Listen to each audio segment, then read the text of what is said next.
morning. It is the start of a new week. It's Monday and I knew I wanted to start a new reading blog this week, but I wasn't really sure what I wanted to do. And last night I was racking my brain and I remembered that I had been really wanting to do a new scavenger hunt video, so that's what we're gonna do today. I've done this video once before, it was a few months ago, and I first saw the whole scavenger hunt idea from Ellen Catherine, but I think she said that Riley Marie is the actual creator of the idea. When I did it before, my friend Mick and I created our own prompts for each other to use, but this time I'm gonna be using what I think are the original prompts that Riley Marie came up with, so I'm very excited to see how it goes. The first half of this video will be me going through the whole scavenger hunt process, and then the second half will be a spoiler-free reading vlog. So let's just get started. I'm very excited to see what we get. Also, I am a little bit nervous because a good chunk of my TBR is wrapped up right now. It's a long story, but I've got about 20 to 25 books that are wrapped up in paper right now. So I don't know, we'll see how this goes. I went through Ellen's video and I just took screenshots of all the prompts. First prompt is to pick a book that you gave 5 stars and then find another book that you would recommend to people who enjoyed that book.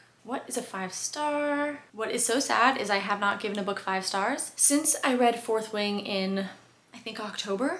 Okay, for my 5-star pick, I grabbed The Love Wager by Lynn Painter. This is a contemporary new adult romance and I really loved this. I think I was on the fence about it. I don't think I gave it 5 stars right away, but I definitely view it as a 5-star now. And I really think that if you like The Love Wager and all of Lynn Painter's new adult books, that you would like Sarah Adams' books. And my favorite is When in Rome. I just think that they write very similarly. To me, they both scream new adult, like they're early 20s. If I remember correctly, neither of them write any spice. And they're just such cutie little rom-coms that make me laugh and smile. So I'm happy with this decision. This is book number 1. Prompt number 2 is count the number of letters in the title and then pick a random spot on your shelves and count to that number of book. Okay, so this has 1, 2, 3, 4, 5, 6, 7, 8, 9, 10 letters in it. So I can pick any random spot on my shelves. Let's go to my fantasy section. This is not the best angle, but let's just start here. 1, 2, 3, 4, 5, 6, 7, 8, 9, 10.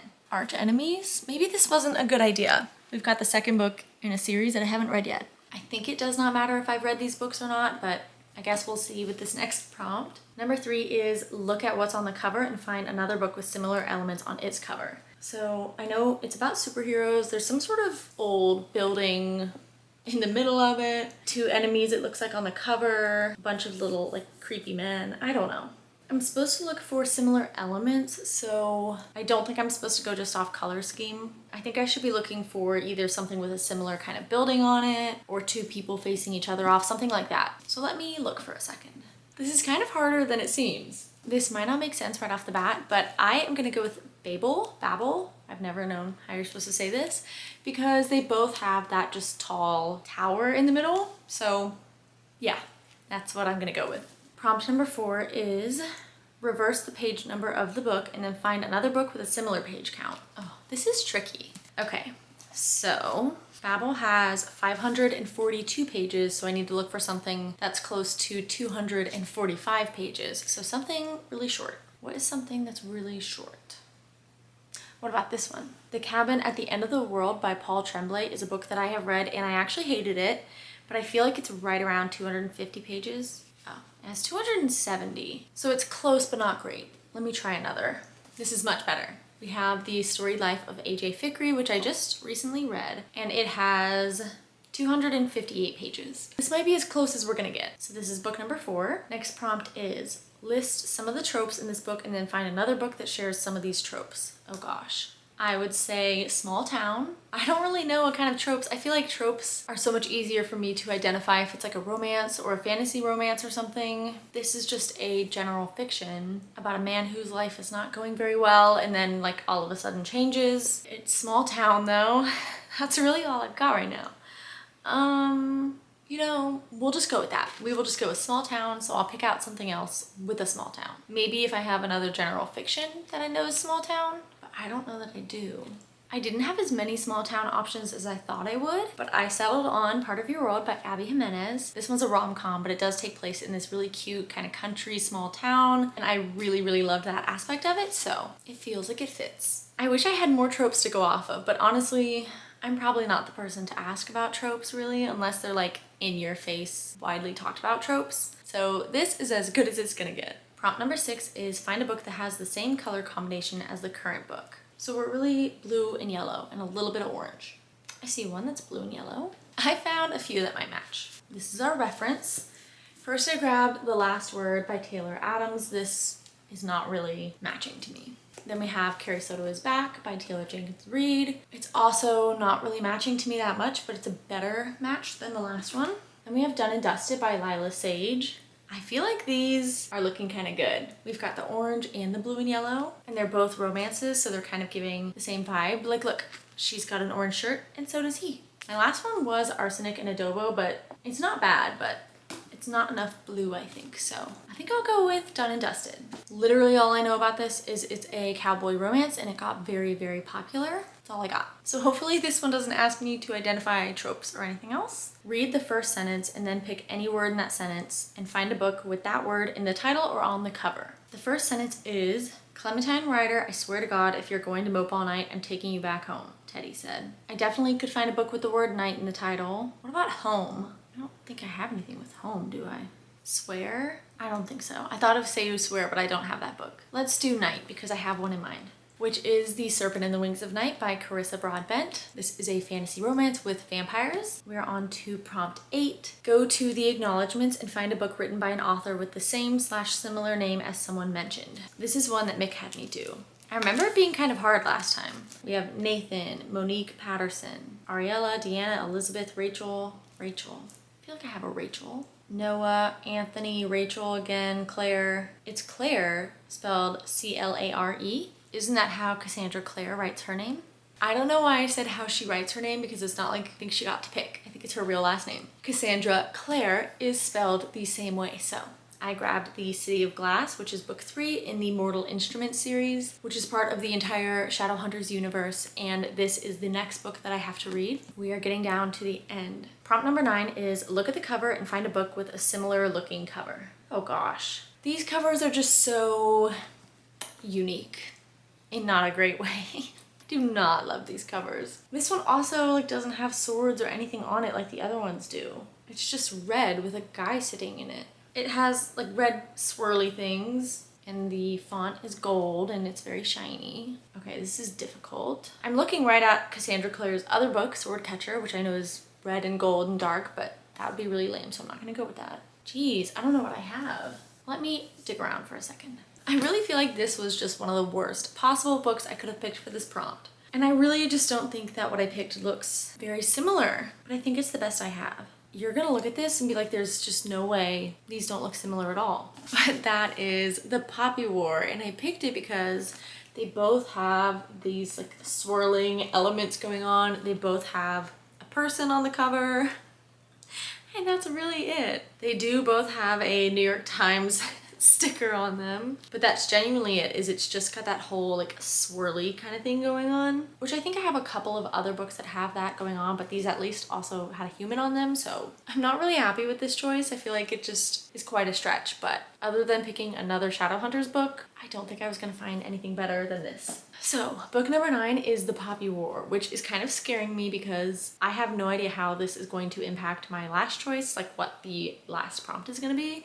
But this is a book that I have been wanting to read for a long time, but I am definitely terrified of. I would not want this to be my pick today because I'm scared of it. So let's see what my last prompt is. Add your birth month and day together, turn to that page and find a book with that word in the title. Okay, so maybe it will have nothing to do with this. Let's see. My birthday is May 29th, so 5 plus 29 is 34. Let's go to page 34. And I think I'm supposed to look at the first word or the first sentence maybe and find a word. First word is she'd. She'd never seen Muganese soldiers in person. Let me try and find a book with one of those words in it. This is hard. So now I'm obviously only looking at my unread books because this is the book I'm going to be reading. So let me just look up on Goodreads. I did this last time and I feel like it's a lot easier if I'm searching up a specific word to see if I have anything with that in the title. I don't own a single book with the word she in the title. I think I know what I have to do. I only have one choice, it looks like.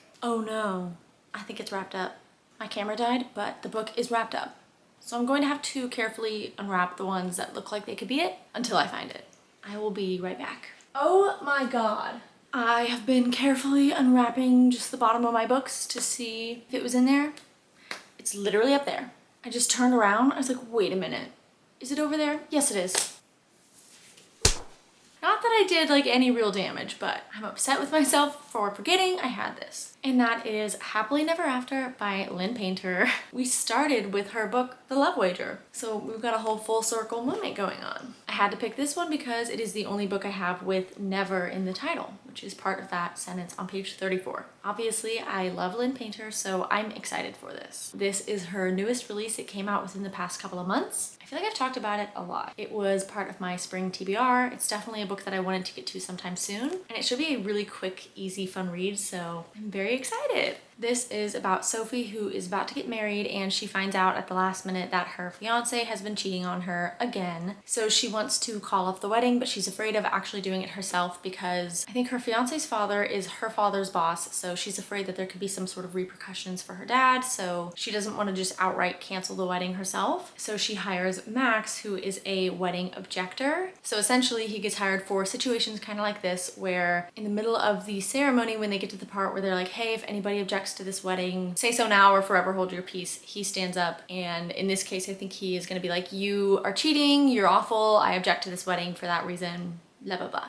So after all of that happens at Sophie's wedding, she starts to think, that sounds like it could be a really interesting job, so I think I want to team up with Max and start wedding objecting with him. And it is a romance between the two of them. I think it is a very unique plot. I haven't heard anything like that before. So I think that aspect of it will definitely be fun, and I'm just excited to see if it stands up to my other Lynn Painter books that I really love. Like I already mentioned, it is Monday morning and normally I would be working right now, but I actually have my first ever jury duty today. It starts at 12:30 and I think I need to leave here in about 30 minutes so that I can like find parking and do all of that stuff. But I feel like this is the perfect day to start a new reading vlog and start this book, because according to what I've been told, I should definitely bring a book and something to entertain myself with, because I'll probably just be sitting around for a few hours. And for me, that's perfect. I would love nothing more than to be forced to sit in a room and read. We'll see when I actually get there. Maybe I change my mind. But I need to get ready. I think I have to dress like business casual and leave soon, so I probably won't start the book until I actually get there. So hopefully I'll have a couple hours to just read and get a good chunk of this book done, and I will update you when I get home.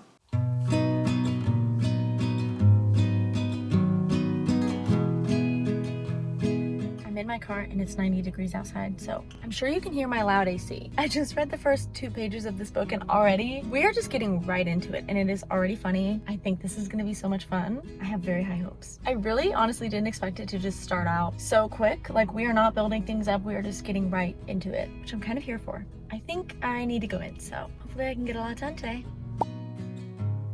I am so ready for bed. It is past midnight, it's the same day. Update on my jury duty. I did not get picked to be on an actual jury, which is great. It was definitely strange. I think I was there for about 3 hours, and I was part of a really big group of people that got brought into the courtroom, and it was just a ton of standing around and waiting in lines and stuff. And as soon as we got into the courtroom, the judge was like, hey, thanks for showing up, but actually we don't need you anymore, so goodbye, go home. So it was definitely strange, but I feel like honestly couldn't have been a better outcome, right? However, even though I was there for 3 hours, I only read about 28 pages during that whole time that I was there, because there was really only about 30 minutes where we were actually sitting down, not talking or standing or moving and doing stuff. So that's really all I got to read. But I actually have made a ton of progress today. I'm definitely over halfway through the book. I read 160 pages. I'm on chapter 29. And I have some thoughts. Obviously, I have been getting through it pretty quick, which has been very fun and entertaining. I feel like anytime that I read half of a book in one sitting, I'm gonna be having a better time than if I didn't do that. Definitely the first maybe quarter of the book, I was loving it. I was really enjoying it. I do love her writing. It's just so easy to get into. But for the past maybe 50 pages or so, it has dropped off a little bit for me. I don't really know what it is. I'm screaming way too much about my mouth and girls. That kind of thing. Hi guys, it is a few days since I finished Happily Never After, and honestly, I didn't think this video was going to see the light of day. Okay, side note, I really hope you can't hear all of that going on outside. I live in an apartment right by our pool, and now that it's summer and it's gonna be 90+ degrees every single day, I think the pool is going to be filled with screaming children every day. So I'm just gonna have to work around it. Anyways, I was saying that I wasn't sure if I was ever going to actually post this video because frankly, I just don't like it. I finally got myself to sit down and edit it today, and I really just just don't like it, which has been happening to me a lot lately. I'll spend a few days or weeks filming a video, and then when I go to edit it, I just don't like it. But I just wanted to be transparent and let you know that I'm just not loving this video. I guess if you've made it this far, hopefully you don't hate it as much as I do. So I'm just gonna move on and give you my final thoughts on Happily Never After. At this point, I've had a few days to let it sink in, think it over, and I think I'm going to give it a 3-star. For the most part, I had fun reading it, but I feel like it definitely fell victim to something that's been happening to me a lot lately, where I'm really loving the first half of the book and then it just drops off on the second half. And I don't know if it's a me thing or if I'm just not really connecting with the pacing of a lot of the books that I'm reading. I feel like with the past few romances that I've read, the build-up portion has been really good. I like the getting to know you kind of part. But then once they get into the actual relationship or the meat of the story, I feel like it just loses me. The one complaint that I heard about this before reading it was that some people think our main character didn't treat the love interest very well. Definitely, there were some things that she said to him that were not nice at all, but in the context of the book, it wasn't meant to come off as mean or rude, but as the reader, it did still come off as like, whoa,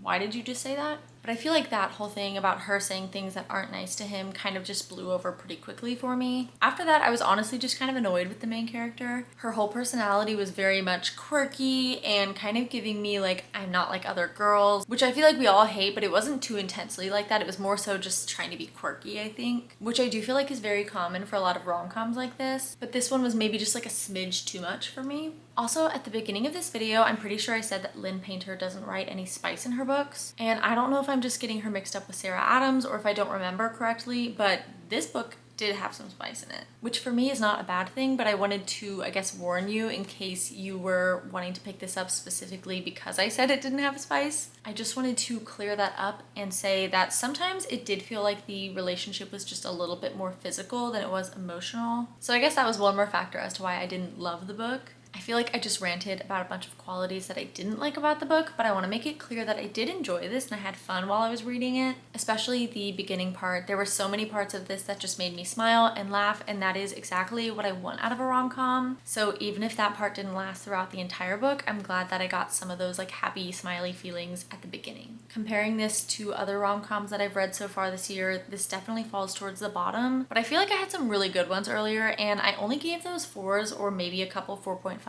So 3 feels like a fair rating, and I'm gonna stick with that. So those are all my thoughts on Happily Never After. So far with the scavenger hunt videos, I've gotten a 2-star, I think, and a 3-star. So hopefully we just continue to get better. I definitely want to keep doing these. I have so much fun, especially with the scavenger hunt part at the beginning. That's obviously the most fun part. I love doing it. So if you have any prompt ideas for me, let me know. It's actually harder to come up with them than it seems. But that is everything for the video, so I am going to let you go. If you have made it this far, then I really appreciate you and I hope that you enjoyed. Thanks for watching, and hopefully I'll catch you in the next one. Bye!